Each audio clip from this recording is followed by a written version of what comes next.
Hello students, we are studying third chapter of physics which is motion in straight line। और इस chapter में हम लोगों ने basics of integration and differentiation तक पढ़ लिया है। अब आज का हम लोगों का टॉपिक है पोजीशन टाइम ग्राफ।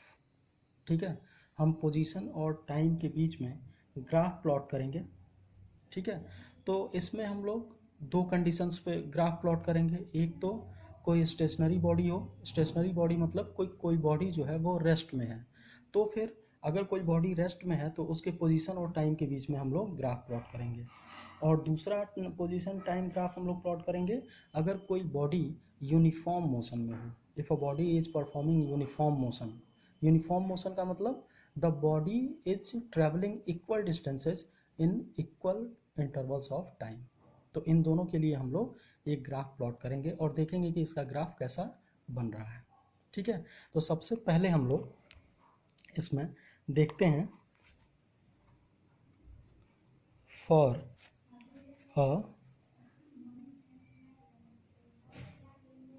अ स्टेशनरी बॉडी। ठीक है, पोजीशन टाइम ग्राफ प्लॉट करने के लिए हम लोग एक्स एक्सिस और वाई एक्सिस ड्रॉ कर लेते हैं। ये एक्स एक्सिस है और ये वाई एक्सिस है। एक्स एक्सिस पे हम लोग टाइम को रिप्रेजेंट कर देते हैं और वाई एक्सिस पे हम लोग पोजीशन को रिप्रेजेंट कर देते हैं। ठीक है, ये ओरिजिन है, मीन्स टाइम भी यहाँ पे जीरो होगा और पोजीशन भी जीरो होगा। मान लो इनिशियली जो है किसी भी कोई ऑब्जेक्ट है उसका जो पोजीशन है वो यहाँ पे वाई पे है। ठीक है, इसको मान लेते हैं कि ये y1 है, यहाँ पर y2 है, ये y3 है और ये y4 है। ये उसका पोजीशन है। ये मान लेते हैं कि ये t1 है टाइम, यहाँ पर t2 है, ये t3 है और यहाँ t4 है। ठीक है, तो ये हमने x एक्सिस पे टाइम को रिप्रेजेंट कर दिया, y एक्सिस पे पोजीशन को रिप्रेजेंट कर लिया। अब मान लो initially at time 0 the object is at y2, its position is on y2। ठीक है, वो इनिशियली जब टाइम जीरो है, जिस टाइम हमने टाइम को, जब अभी मोशन को हमने स्टडी करना नहीं शुरू किया है उस टाइम पे हम टाइम को जीरो बोलते हैं। तो अगर उस टाइम वो बॉडी y2 पे है, ठीक है, और हम ग्राफ हमें प्लॉट करना है स्टेशनरी बॉडी के लिए। Stationary body means the body is in rest, body is not moving, body move ही नहीं कर रही है, रेस्ट में है। तो मान लो t1 टाइम पे क्या होगा, t1 टाइम पे भी वो बॉडी अपने पोजीशन को चेंज नहीं कर रही है, अगर मूव नहीं कर रही है तो अपने पोजीशन को चेंज नहीं करेगी, तो वो y2 पे ही रहेगी। तो अगर हम टाइम और पोजीशन के बीच में ग्राफ प्लॉट करेंगे तो हमारा जो पॉइंट बनेगा t1 पे वो यहाँ पॉइंट बनेगा दोनों के बीच में। ठीक है, अब थोड़ी देर बाद टाइम t2 पे, क्योंकि बॉडी मूव नहीं कर रही है तो टाइम तो पास होगा, t2 टाइम आएगा लेकिन पोजीशन उसका सेम रहेगा। तो अगर t2 और पोजीशन के बीच में हम ग्राफ प्लॉट करेंगे तो इसका जो पॉइंट बनेगा वो पॉइंट यहाँ बनेगा। ठीक है, ये है t1 y, ये है y2। ठीक है, ये है t2 y2। अब फिर थोड़ी देर बाद वो बॉडी जो है हम टाइम t3 पे अगर उसके पोजीशन को देखें और इसका ग्राफ प्लॉट करें तो पोजीशन सेम रहेगा, क्योंकि स्टेशनरी बॉडी है तो इसका जो कोऑर्डिनेट होगा वो यहाँ पे होगा और ये हो जाएगा t3 y2। और टाइम t4 पे अगर देखेंगे तो भी उसका पोजीशन जो है वो कांस्टेंट रहेगा और उसका जो कोऑर्डिनेट बनेगा वो यहाँ t4 y2 ये बनेगा। ठीक है, अब अगर ये सारे पॉइंट्स को हम एक दूसरे के साथ मिला दें, ठीक है, तो हमें क्या मिलेगा, यहाँ पे हमें ये दिखेगा कि जो ग्राफ बन रहा है इस बॉडी के लिए, बॉडी के मोशन के लिए, वो टाइम एक्सिस के, जिस एक्सिस पे हमने टाइम को रिप्रेजेंट किया है उस एक्सिस के पैरेलल मिल रहा है।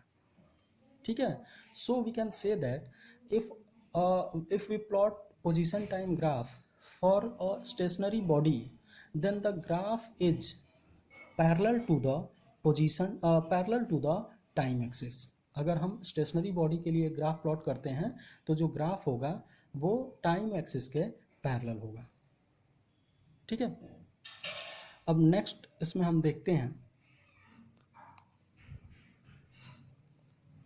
For uniformly moving body. अगर कोई बॉडी है जो यूनिफॉर्म मोशन कर रही है, ठीक है, तो इसके लिए क्या होगा, इसके लिए भी हम लोग देख लेते हैं। इसके लिए पहले हम लोग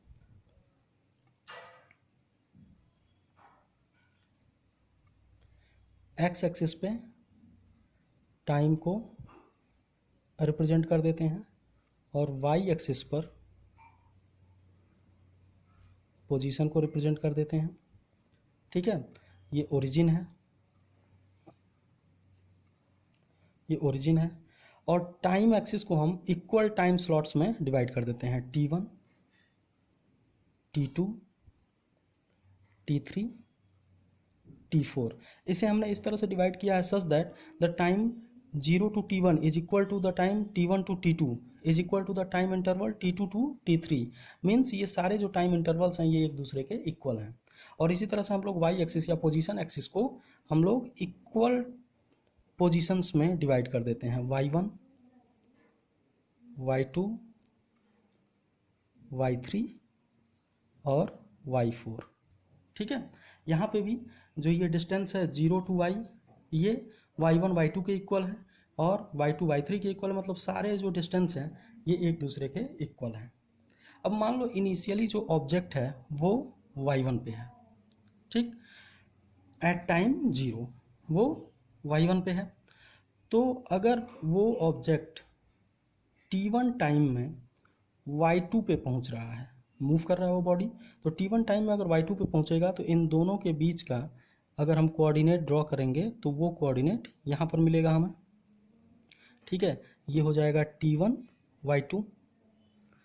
फिर जितना डिस्टेंस, अगर ये टाइम जो है वो इसके इक्वल है, तो क्योंकि ये यूनिफॉर्म मोशन है बॉडी का, बॉडी यूनिफॉर्मली मूविंग है, तो उस केस में क्या होगा, अब इक्वल टाइम में वो इक्वल डिस्टेंस ट्रेवल करेगा। मीन्स T2 टाइम में वो Y3 पे पहुंचेगा, तो उसका हम कोऑर्डिनेट ड्रॉ करेंगे तो यहाँ बनेगा, और इसी तरह से फिर वो T3 टाइम में Y4 पे पहुंच जाएगा,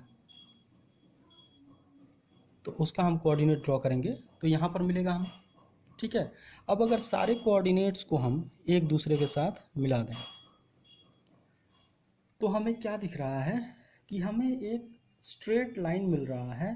जो ग्राफ हमें मिल रहा है वो एक स्ट्रेट लाइन के फॉर्म में मिल रहा है या स्ट्रेट लाइन पाथ मिल रहा है which is inclined to the time axis. ये टाइम एक्सिस पे इंक्लाइंड है और एक स्ट्रेट लाइन हमें मिल रहा है। जैसे कि अगर यही हम पोजीशन भी 0 से स्टार्ट किए रहते तो यहाँ से एक स्ट्रेट लाइन मिलता हमें। ठीक है, so we can say that the graph for graph position time graph for a uniformly moving body is a inclined is a straight line path inclined on the time axis।